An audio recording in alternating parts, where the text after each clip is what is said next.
today I'm going to show a video on how to make this cake box, pretty much. These can be made, I think it's about 12 of them that you can make that would actually make an entire cake circle. And this one I have made so that it has a little opening at the back here. So you can just peel the opening, open up the flaps, and there's plenty of room in there for a cake or goodies or whatever you might like, and the flap just closes up again. Now I can't take full credit for this cake. I know I've seen them around, but I hunted around for a tutorial and found it really difficult to find one. There is a pink cake that has a tutorial that's by a lady by the name of Sharon Field, but her cake box opens in a different way, and I really wanted something that I could just open from the back. The design, the decoration bit, I absolutely fell in love with when I saw it by a lady called Elizabeth Hurst, and she's from animalscraps.blogspot.com, and she has a picture of a cake decorated similar to this. I loved the idea of having the embossed icing look on the top here, and I'm a huge fan of chocolate, so this just got me really excited. What didn't get me excited was not being able to find a tutorial, so I thought I would share mine with you. I think it's quite a simple tutorial, but there are a few items that you will need. The die, the big L petal cone die, the Sizzix die, and this is a retired product, so if you've got it, you'll be able to make it, but otherwise you're going to have to hunt around for it or borrow somebody's, because we're going to be using, you can see these this die cut out here. So what you're going to need is 2 of those dies, and these are done in early espresso because I love chocolate and want the colour. So you need 2 of those pieces in early espresso. You're also going to need another piece in early espresso. This is 10 1/4 long by 2 1/2 wide, and you're going to need a second little piece that is 3 7/8 inches long and 2 1/2 inches wide again. Okay, so we're firstly going to take these bits because we're going to do a little bit of scoring with those. So just with the Stampin' Up! Trimmer, on our long piece, on our 10 1/4 piece, we're just going to score it at 1/2 inch, which I actually find easier to do on this side of the scoreboard. So you can see I'm lining it up with 1/2 inch here, move my cutting blade, and I'm just going to score there, and then I'm going to flip it around. And I'm going to score this again at 5 3/8 of an inch. So you're just lining up here to 5 3/8 of an inch and scoring again. And this is going to make your actual cake sides.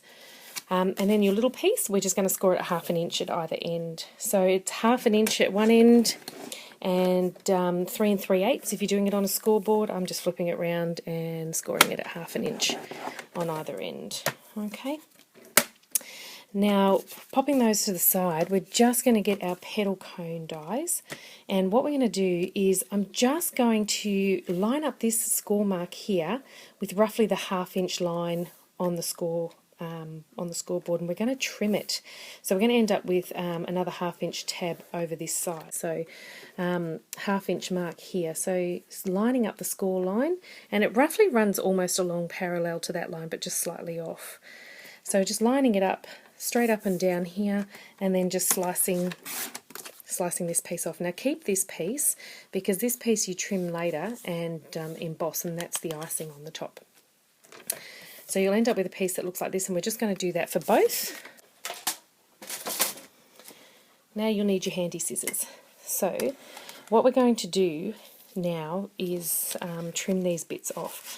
So what you'll see is you've got a big flap sitting up here, and we're going to cut that off similar to this side here.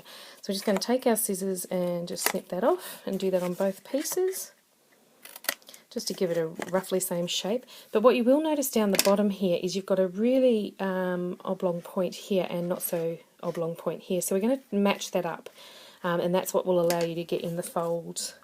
So just from the point, just roughly, you just trim it up. Okay. Making sure that you're at the point and just trim it up so it's a similar sort of fold. And that's pretty much all we need to do with those bits.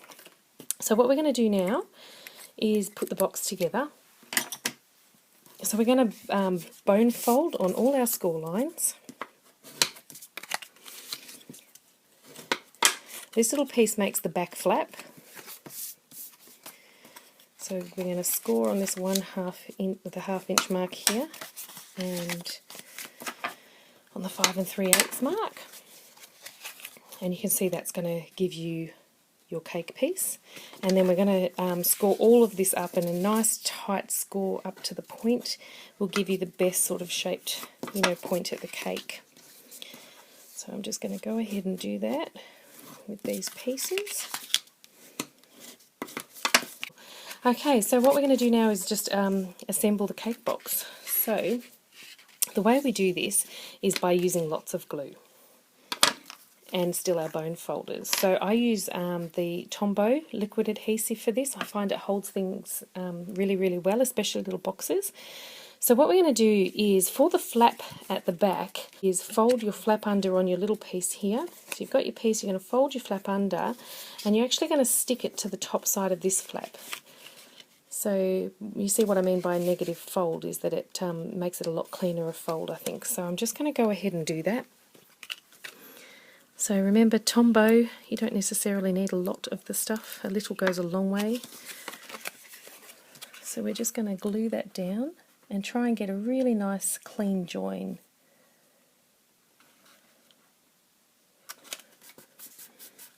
And just push it down, give it a good rub, make sure it sticks. And then what we're going to do is, with this join, you can see I've got my long piece out this way.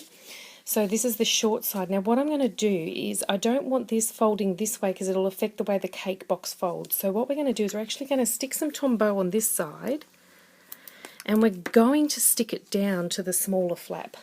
Okay, so making sure that it's stuck to the smaller flap. And I always like to sort of bone fold these because then I think it smears the glue and lays them a bit flatter. And I'm really messy with Tombow, so I always have a tissue on hand to wipe up my bits. Okay, so then what we need to do is we need to make up the cake box.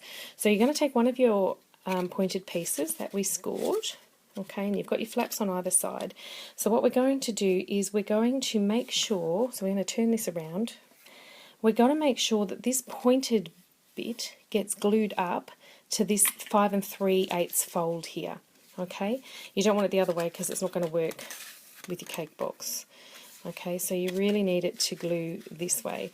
So what we're going to do is, we're just going to Tombow the edge of this. We're going to make sure we line it up with a really straight line on the box here, and we're just going to glue it down. Okay.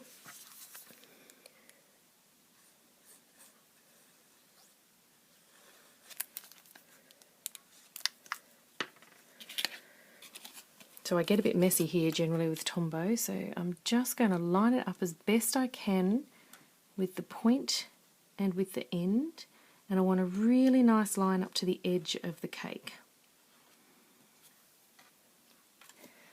Okay, so that looks pretty good. Oops.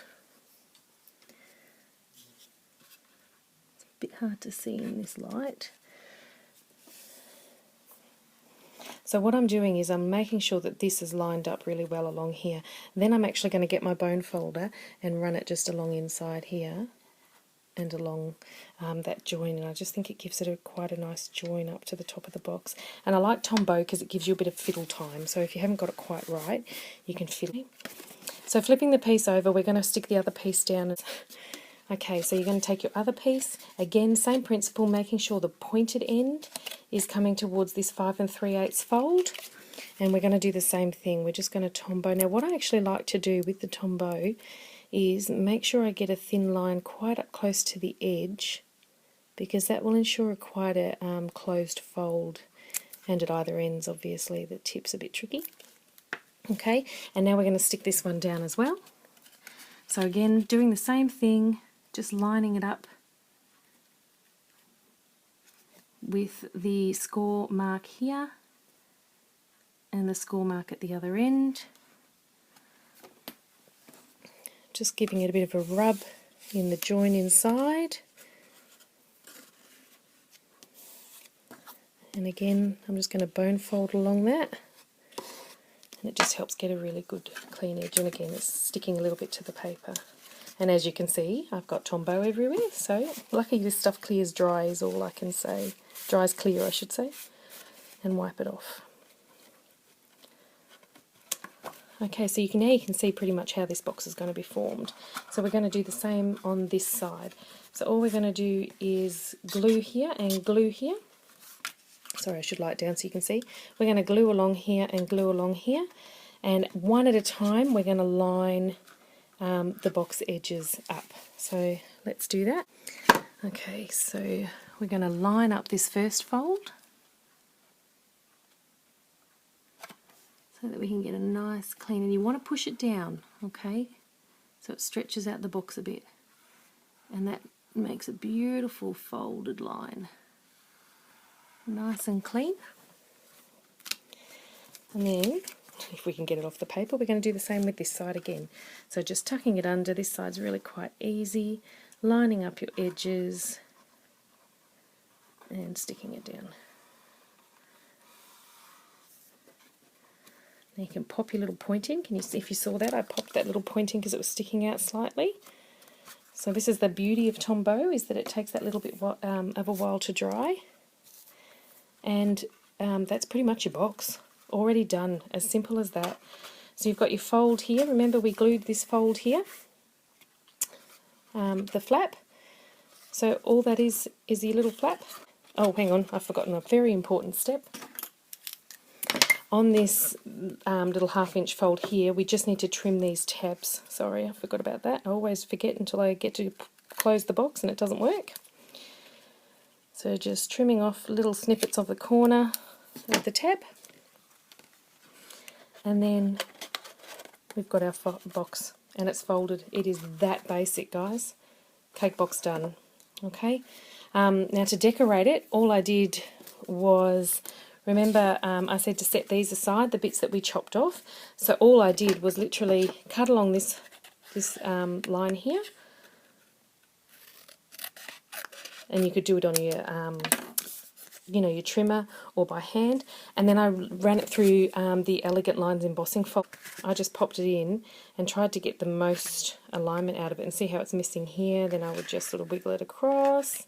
You get the idea, until I ended up with something like this, and then it's just a matter of sticking it down. So I just stuck it down a little bit more to the front than the back, because as you can see from this one, I used our spiral flowers die to make these flowers, and the little scissors leaves for this. And this one is strawberry slush, and this one is pink pirouette, I think. But I've calypso coralled the edge of this one, and strawberry slush the edge of this one, just sponging it.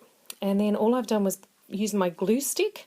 You run a bit of glue around the petals, and then just shook the glue over the Dazzling Diamonds over the top, sprinkled it off, and it's glued and stuff like that. And as you can see, that is how you then go about making a cake. So thanks for watching. I hope that was simple enough for you, and I hope you enjoy making them. Thanks, bye. Oh, don't forget to like down the bottom here and share the post. Thanks, bye guys.